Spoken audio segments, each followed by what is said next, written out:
Hey guys, welcome back to my another mini vlog. তো as usual এই সানডেও আমরা বিকেল বিকেল বেরিয়ে পড়েছিলাম। আর এই জায়গাটাতে আমি তো প্রায় 1.5 বছর বাদে এলাম। আমার ভীষণ পছন্দের একটা জায়গা হিন্দমোটরের বিড়লা। তো যারা এখানে থাকো তারা সবাই জানবে জায়গাটা কতটা সুন্দর, পুরো প্রকৃতির মাঝখানে। আর এখানে এসে দেখলাম যে মোটামুটি অনেক কিছুই চেঞ্জ হয়েছে। যাই হোক, কিন্তু বেশ ভালো লাগে আমার এরকম প্রকৃতির মাঝখানে সময় কাটাতে, প্রকৃতির একদম সান্নিধ্য বলতে পারো।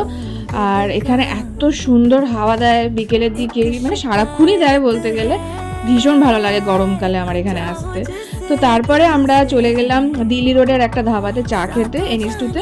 তারপরে আমরা বেরিয়ে গেলাম চন্দননগর স্ট্যান্ডের উদ্দেশ্যে। আর প্রায় মোটামুটি 7:30টার দিকে আমরা পৌঁছেও গেছিলাম। আর এখানে আমার বান্ধবী আর বান্ধবীর হাজব্যান্ডও এসেছিল আমাদের সাথে। অ্যাকচুয়ালি অনেকদিন পরে আমাদের দেখা হলো। আর আমাদের অনেকদিন ধরেই প্ল্যান ছিল কোথাও না কোথাও যাবো ঘুরতে একসাথে, কিন্তু হচ্ছিল না। তো ফাইনালি এই রবিবার সেটা পূরণ হলো অ্যাকচুয়ালি। অ্যান্ড তারপরে আমরা এখানে খুব ভালো সময়ও স্পেন্ড করলাম সেদিনকে। অনেকদিন বাদে গল্প হলো, দেখা হলো। সচরাচর সবার সাথে দেখা হয় না, ফোনেই কথা হয়। আর এই চন্দননগরেও আমি 1 বছর বাদেই এলাম। সেই আগের বছর বিয়ের পরে এসেছিলাম, দেন আবার 1 বছর বাদে এলাম।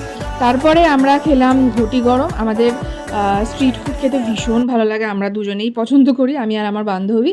তো তারপরে এখানে একটু গল্প করছিলাম, আড্ডা মারছিলাম। আর সেদিনকে রামনবমীর মিছিলও বেরিয়েছিল চন্দননগরে। তো দেখো এখন মিছিল দেখছি আমরা দাঁড়িয়ে দাঁড়িয়ে। আর সেই জন্য বেশ ভিড় হয়েছিল চন্দননগরে সেদিনকে। এমনিতেই উইকেন্ডে স্ট্যান্ডঘাটে ভিড় হয়, তাছাড়া সেদিনকে রামনবমীর মিছিল ছিল, সেটা দেখার জন্য অনেকে এসেছিল। আর এখানে দেখো অনেকগুলো ছোট ছোট মিছিল যাচ্ছে। আমাদের শ্রীরামপুর, উত্তরপাড়া, হিন্দমোটর ওইসব দিকেও বেরিয়েছিল দুপুরের দিকে। আর এখানে বেরিয়েছিল সন্ধ্যের দিক করে। তো যাই হোক, আমরা মিছিল দেখতে দেখতে সময় কাটালাম। তারপরে চলে গেলাম ফুচকা খেতে। আমাদের 2-3 বার চা খাওয়া হয়ে গেল, তার মধ্যে ঘটি গরম, ফুচকা সব কিছুই খাওয়া হয়ে যাচ্ছে, কোনোটাই বাদ দিচ্ছি না। অনেকদিন বাদেই ফুচকাটা খাচ্ছি, ফুচকা খুব একটা খাওয়া হয়ও না আমার। তো তারপরে এরকমভাবেই সময় কাটালাম, ওখানে বেশ ভালো সময় কাটলো। আর খুব ভালো ওয়েদারও ছিল।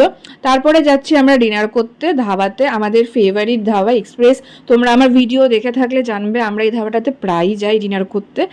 আর এমনিতেও চা খেতেও যাই মাঝে মধ্যে। তো 4 জনে চলে এলাম। আর তখন মোটামুটি 10:30টা বেজে গেছে আই থিঙ্ক, যতটা আমার খেয়াল পড়ছে। আর তারপরে এসেই আমরা আবার চা খেতে লেগে গেলাম। মানে চা ছাড়া আমাদের জীবন অসম্পূর্ণ, বুঝতেই পারছো যে চাটা আমরা কতটা ভালোবাসি খেতে। তো তারপরে ডিনার করে আমরা ছবি তুললাম, ছবি তুলে আবার বেরিয়ে গেলাম বাড়ির উদ্দেশ্যে। তো এভাবেই গেল সেদিনকে দিনটা। সাবস্ক্রাইব।